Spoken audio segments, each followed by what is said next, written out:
I hereby call to order this meeting of the Arizona Boxing and Mixed Martial Arts Commission. Today is November 13th, 2019, and the time is 10:04 a.m. Would those commissioners that are in attendance please identify themselves and state as to whether they are here in person or via telephone? This is Joe Pennington. I'm participating in person. This is Scott Peters. I'm also participating in person. I'm Scott Fletcher, and I too am here in person. Thank you all for being here. Item B is our event reports. Review, discussion, and possible action on the following event reports. The following events were approved by the Executive Director from September 4th, 2019 to November 12th, 2019. Item 1 is a request from Fight Hard Promotions to change the date of their October 18th boxing event to December 6th, 2019 at Legends Event Center in Phoenix, Arizona. Item 2 is a request from Iron Boy Promotions in association with Matchroom Boxing for approval of a boxing event to be held at Talking Stick Resort Arena in Phoenix, Arizona on December 20th, 2019. Item 3 is a request from Thunderbolt Boxing Promotions to change the date of their November 30th, 2019 boxing event to January 18th, 2020 at the Celebrity Theater in Phoenix, Arizona. And item 4 is a request from the Legacy Fighting Alliance, the LFA, to postpone the date of their November 22nd MMA event until further notice at Comerica Theater in Phoenix, Arizona. Lots of change. All kinds of things. Yep. There's a couple different things. We decided to put them in here just so you guys are aware of the different changes. Fight Hard being a new promoter and Thunderbolt being a new promoter. Didn't want to heed the advice that it takes some time to plan some of these events and decided to try to put an event on in a very short amount of time. And after coming to the table, kind of realized that they might need to push it out just a little bit further. So now their events are starting to slowly come together just a little bit better and a little more full. So I think that's a good move to go ahead and postpone those. The Iron Boy with Matchroom, that is, Iron Boy was going to do an event towards the end of the year, and this opportunity presented itself. So Iron Boy is partnering with Matchroom until they can proceed to get their license on their own. So in the meantime, so they can continue to have their event here, they'll partner with Iron Boy. And then the last one, Legacy Fighting Alliance, that was a administrative mistake on, I believe, their part. They said that they misscheduled. They had already paid the date, but as their scheduling got closer to locking in dates and dealing with the Access TV, this date no longer was available, so they decided to go ahead and push it off. They definitely will be back, told us to hold on to the fees, but they're just not sure exactly when, but it'll probably be early in the beginning of 2020. So January, February is my estimation. Okay, very good. One question, if I may.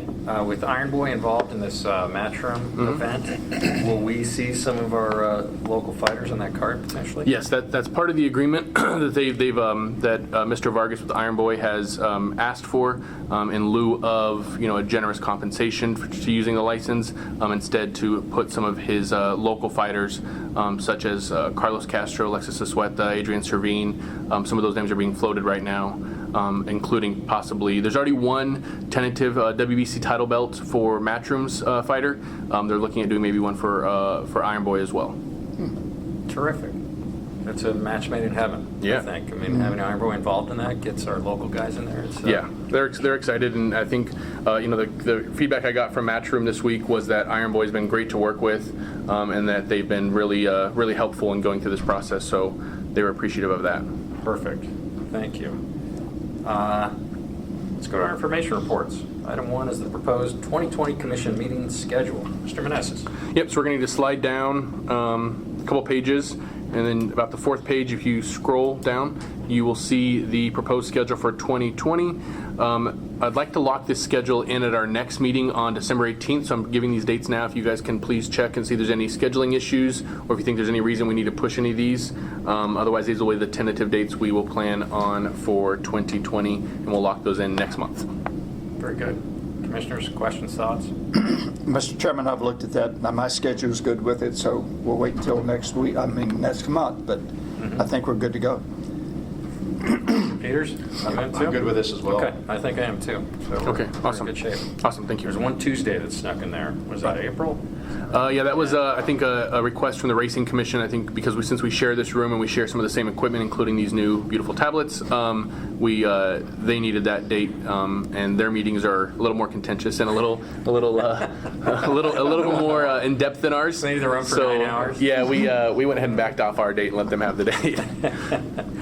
Yes, well, it's hard to be as copacetic as we are, right? And Kelly loves back-to-back commission meetings. So.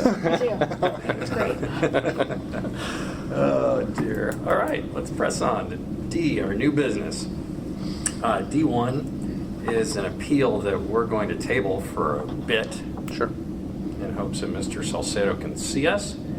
And let's head to D2, which is Iron Boy, association with Matchroom Boxing's main event. The main event being Daniel Jacobs versus Julio Cesar Chavez Jr., scheduled for December 20th, 2019 at the Talking Stick Resort Arena in Phoenix, Arizona. Mr. Meneses, will you speak to this, please? Sure. So approximately beginning of October, around the 10th of October, we had been in contact with Matchroom Boxing. Matchroom Boxing had reached out and asked what would be needed to become a promoter in the state of Arizona. We started providing them the documents needed with an understanding they most likely would not try to come this year, that they would become a promoter on their own for next year. Over the course of a few days after that phone call, Matchroom called back and asked if we would approve a bout involving Daniel Jacobs and Mr. Julio Cesar Chavez Jr. They said that they were denied the bout in Nevada after Mr. Chavez failed to show up failed to submit to a drug test in the state of California while at the gym. I checked BoxRec at the time. Mr. Chavez was not under any suspension at that time. He has since, on 10/30, been issued a temporary suspension, which will, as of right now, be lifted on November 20th. And this bout is being considered for December 20th. His last U.S.-based fight was in May of 2017, and he has not fought in the U.S. since. His federal ID was expired as of April of this year, 2019, and according to the promoter, no contract was filed with the commission. The contract was signed for the opponents, matching the opponents up. However, the promoter was still in the process of considering which venue and which state to host this. And it was, according to the promoter, between Arizona, Nevada, California, and Texas. Once Nevada denied the bout, Matchroom has asked if we would host the bout here. Very good. Thank you. Commissioners, if you seek legal advice on any of this, perhaps an executive session would be in order. What are your thoughts? Mr. Chairman, I would certainly like to discuss this with our attorney, seek good. legal advice, and request that we go into executive session. Very good. A motion would be in order for such then. Mr. Chairman, I move that we go into executive session for legal consultation. We have a motion. Is there a second? A second? We have a motion and a second. All those in favor signify by saying aye. Aye. Aye. Aye. Okay. That's correct. All members of the public must leave the room and must take all materials, such as briefcases and backpacks, with them. And the only persons whose presence is reasonably necessary for the commission to carry out its executive session responsibilities may remain. Thank you. All right, so I'm going to stop this recording. Okay, we have emerged from executive session, and we're back into public session. Thank you all for waiting on us. The time is 10:39 a.m. and we are back in public session. We're going to go back to D1, which is the appeal of a license denial of Federico Gonzalez de Salcedo, denied on October 17th, 2019. Mr. Meneses, will you speak to this? Hey, Doc, sorry, I'm going to get you on the phone right now. We're going to put you on speakerphone. All right, hold on. Okay, hold on. All right, we got Dr. Ben Heller on speakerphone in front of the commission. Very good. Good morning, doctor. Thank you for joining us. Hey, my pleasure. Good morning. So, Mr. Salcedo had submitted an application for licensure prior to an event with Rough MMA. Mr. Salcido is an amateur debut. He has no documented fights. This would be his first fight. After he went to Dr. Heller and submitted for an exam, Dr. Heller called me with concerns advising of a eye condition in which, if left untreated, could jeopardize Mr. Salcido's vision and potentially his eye, including loss of eye, if hit in the wrong way. So he denied his denied his eye exam based on that condition. Mr. Salcido then went to other eye providers, including an optometrist and to another ophthalmologist who did not share the same concerns of Dr. Heller. Nonetheless, I think that our position is that if Dr. Heller was the first provider and he, out of abundance of caution, advised against this, that we should uphold his medical decision and opinion and deny Mr. Salcido the opportunity until this condition is at least fixed. Dr. Heller did express that this is a correctable condition, and if corrected, he potentially could be cleared to compete. But until then, this is not advisable for him to compete, especially as an amateur being unpaid and making a debut. We would hate for him to risk losing an eye or damaging his eye to a condition where it's not recoverable for the rest of his life. He's a young kid. He's 20-something. That's redacted, I think. He's very young, and so I just don't think this is, part of our job as the commission is to protect fighters from themselves oftentimes. Fighters always want to continue to fight, and they always want to continue to do, it's like any athlete, they always want to play, they always want to do it. We have to then step in and protect them from themselves, and this is one of those instances where we need to protect Mr. Salcido from himself so that he does not jeopardize his eye, and he's obviously not looking at this picture, independently or objectively. Thank you. Commissioners, thoughts, questions for Dr. Heller or anyone else? Dr. Heller, this is Joe Pennington. Would you please describe your findings on this fighter or potential licensee?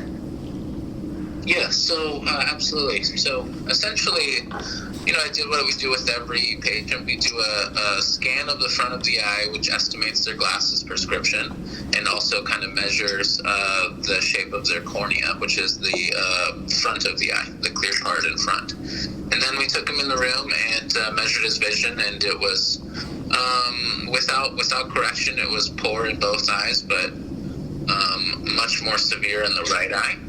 And so then we proceeded with refraction and measured it, and his right eye, the best we could get corrected that day was 20/80, and the left eye was 20/20.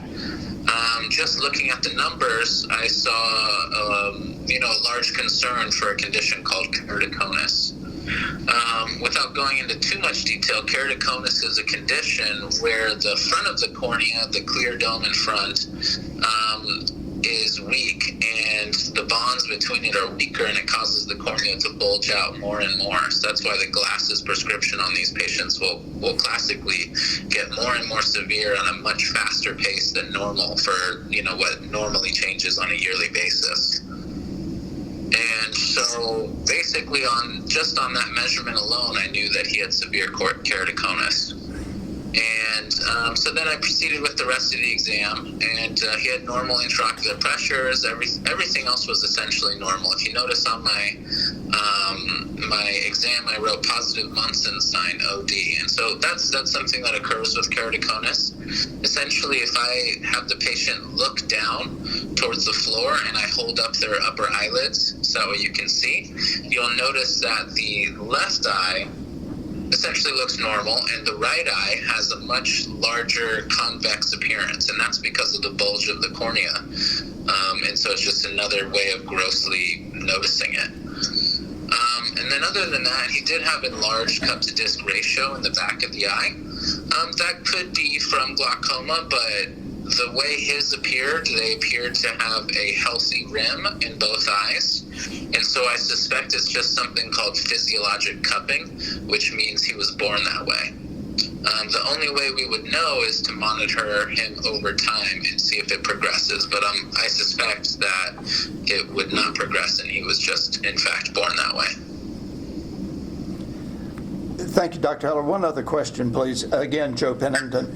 How do you treat keratoconus, or however you pronounce that, keratoconus?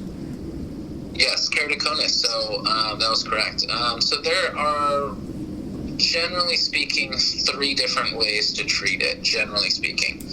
Number 1, the conservative way is treating them with a hard contact lens. We call them RGPs, for rigid gas permeable lenses.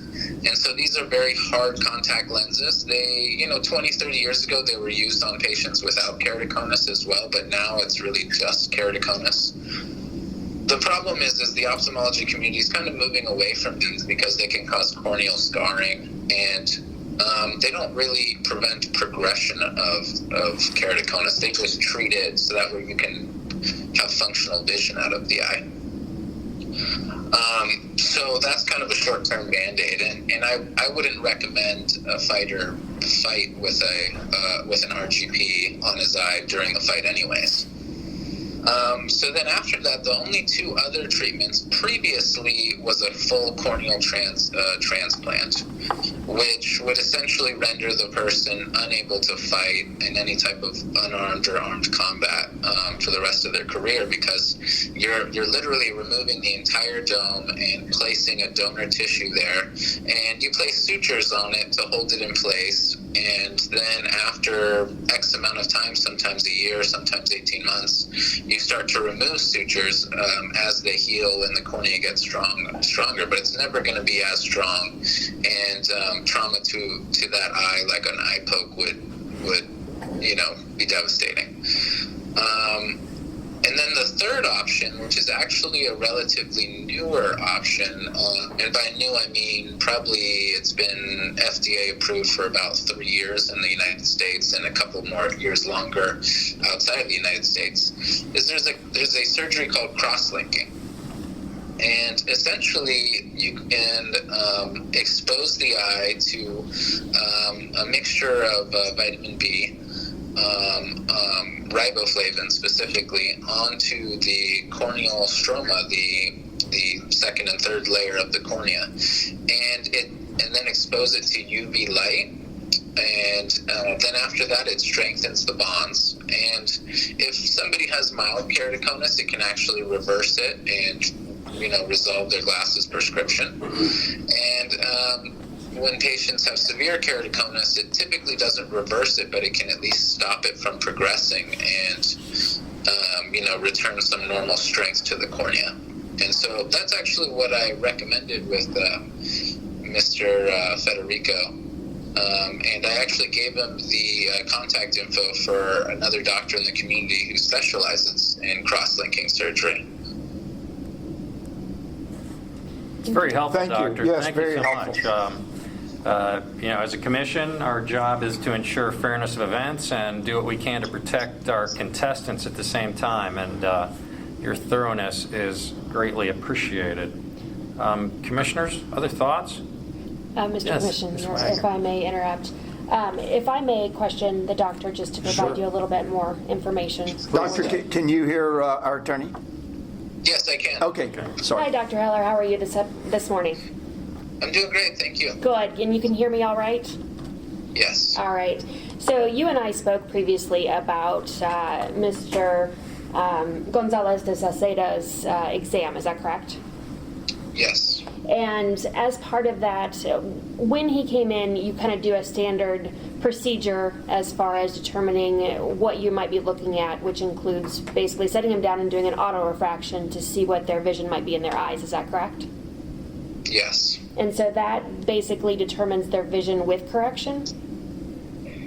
Yeah, it actually estimates their glasses prescription. Okay. And at least with this particular exam, you determined that there was some correction that needed to be had in vision, and significantly in the one eye that there was significant correction. Is that correct? Yes, and as a matter of fact, the glasses prescription was so high on his right eye that my machine couldn't even measure it because the astigmatism was too high. And is it true that Mr. Gonzalez del Salcedo had indicated to you that he had had some history of trauma to that eye? Yes, he did. and that he was also experiencing some blurriness in that eye as well prior to coming in to get that exam. Yes, absolutely. Progressive blurry vision. Okay.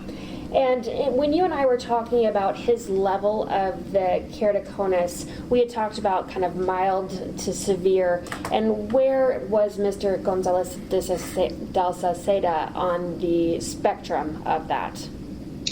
Yes, absolutely. I feel very confident that he is definitely on the severe spectrum of keratoconus in the right eye.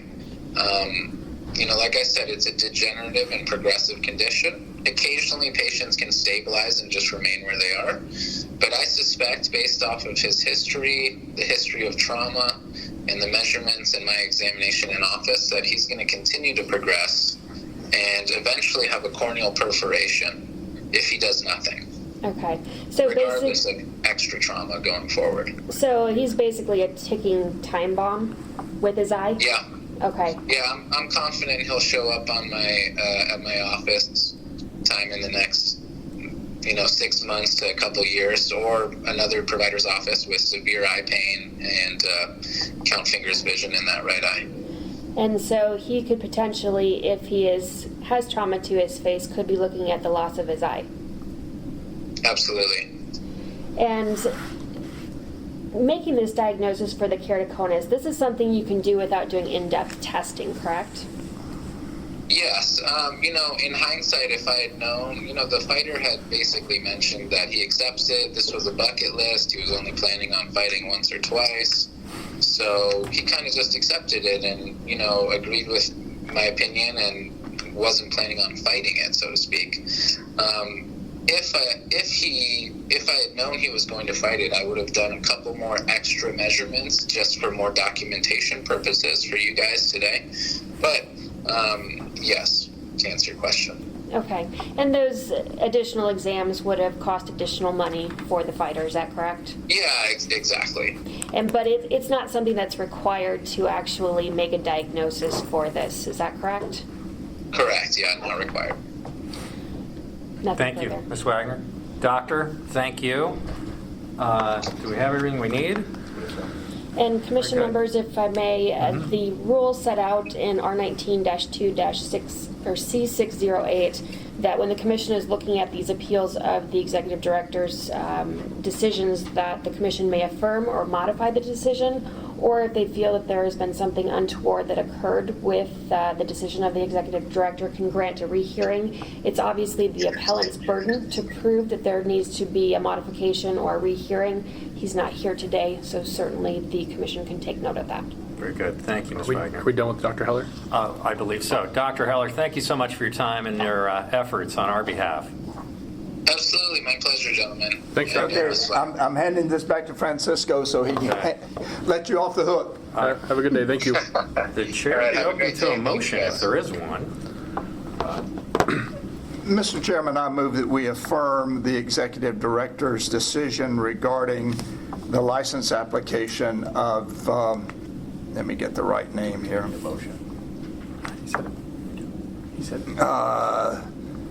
Federico Gonzalez de Salcedo regarding his license application and the denial. We have a motion. Do we have a second? I second. We have a motion and a second. All those in favor signify by saying aye. Aye. Aye. Aye. Motion carries unanimously. Thank you all for your time and interest. Let's move on to item 2. The Iron Boy, in association with Matchroom Boxing main event, Daniel Jacobs versus Julio Cesar Chavez Jr., scheduled for December 20th, 2019 at Talking Stick Resort Arena in Phoenix, Arizona. Mr. Meneses. so just to give the commission an update, like I mentioned before we went into an executive session, the promoter had contacted us back in early October to start the process of this. Mr. Chavez was suspended by the state of Nevada in the end of October when we had already begun our discussions of moving this to Talking Stick Resort Arena.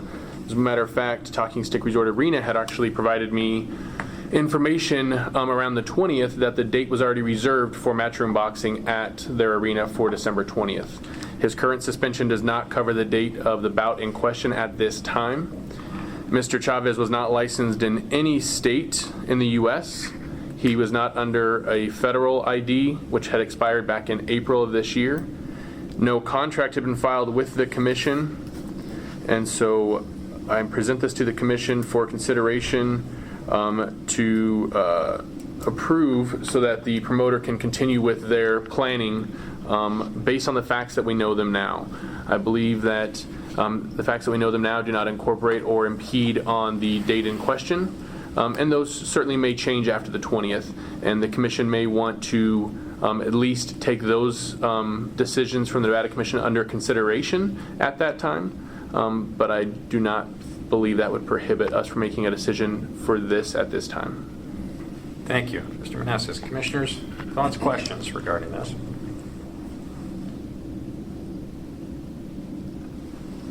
Mr. Chairman, I guess my thought is that the potential licensee was not licensed by the federal, it did not have a federal license, was not licensed by the state of Nevada, California, or any other state at the time. And it would seem to me that exercising under Nevada rules such a stringent requirement to require somebody to take a drug test when they were not licensed federally or by the state, and just showing up to request that someone take a drug test seems to be a stretch to me, seems to be a little bit of overreach on the part of the Nevada Commission. If I can also provide, the commission did set forth some conditions for Mr. Chavez. Part of those conditions were that Mr. Chavez not be under a medical suspension or any suspension that the commission is legally obligated to abide by under the PBSA, the Professional Boxing Safety Act. That Mr. Chavez submit both an Arizona application as well as his federal ID application in the state of Arizona so that we then retain jurisdiction and we renew his federal ID. That our Attorney General draft an agreement regarding to enhanced testing for Mr. Chavez and Mr. Jacobs, of which their respective camps have looked at and agreed to. That testing is being modified. However, we are setting up the procedures to conduct out-of-competition testing between now and the bout date that Mr. Chavez will be required to submit to, understanding that any delay, refusal, or anything else will be construed as a 100% failure of the drug test, and this commission will then take disciplinary action according to our rules. The lab that is chosen is an independent sports medicine lab out of Salt Lake City, Utah, and we are in the process of setting up how this will be collected from wherever the fighters are currently, and how it will be sent to the lab. The lab will be testing for all WADA prohibited substances, as well as any illicit drugs and any other substances that are used to mask or to dilute samples. And the lab has assured me that they will also do an extra 100 panel of additional 100 drugs that are also looked at for performance-enhancing drug purposes. And then finally, the promoter would pay the fees that were required for everything. Everyone has agreed to this, including the promoter, the co-promotion, and both fighters. To clarify, both fighters, Mr. Jacobs will be subjected to the exact same testing. Yes. In order to ensure fairness, we will subject Mr. Jacobs to the exact same testing. When we determine how many out-of-competition and in-competition tests we will ask of Mr. Chavez, it will be asked of Mr. Jacobs the same. Question for the chair, Please. or actually for you guys. Do we know if Mr. Chavez has ever been tested positive for a performance-enhancing drug previously? So before I came down this morning, I looked at BoxRec, and BoxRec he's got quite a few suspensions. That's with anybody who's got a lengthy career, who's got 54, 55 fights, 51-3, I believe is his record. That's kind of normal. None of the suspensions are lengthier than 90 days that I saw, and nothing actually documents a drug violation, anti-doping violation. Traditionally, when someone commits an anti-doping violation on the registries, it'll be listed that is an anti-doping violation. So none of those suspensions are linked to that.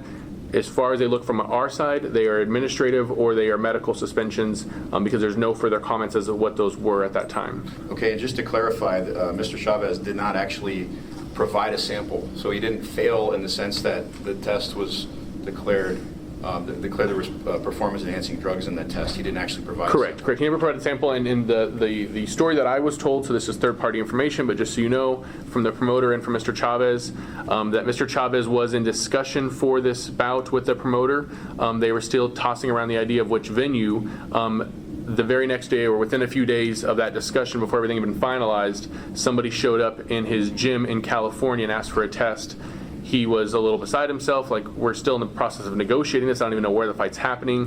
Why is one state sending me to this? I haven't even signed the contracts yet. So that is why he decided to hold off. He wanted to confer with his legal counsel, and his legal counsel had advised him to wait until they had further moved down the process, as it was still very much in the planning stages. Thank you. Thank you.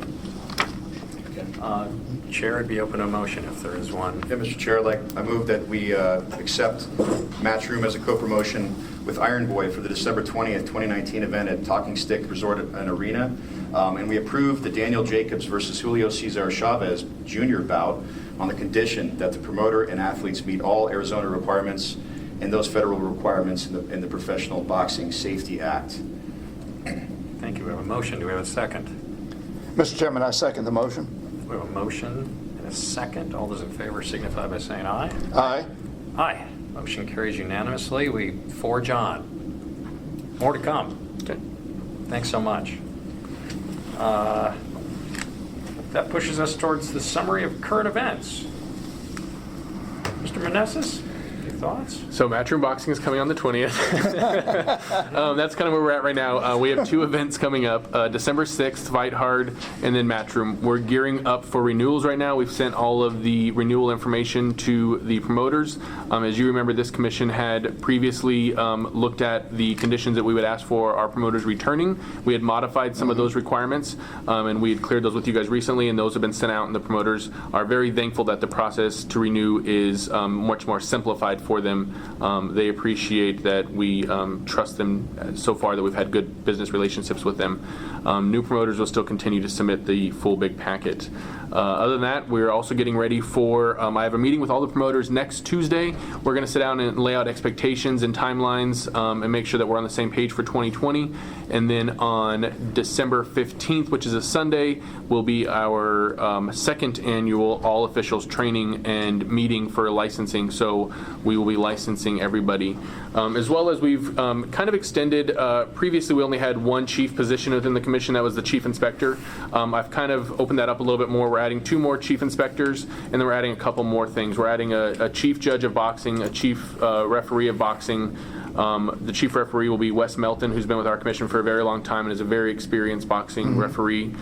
Chris Flores, who's a world-recognized boxing judge who travels to all corners of the earth and boxes really big, high-profile events, will be our chief boxing judge.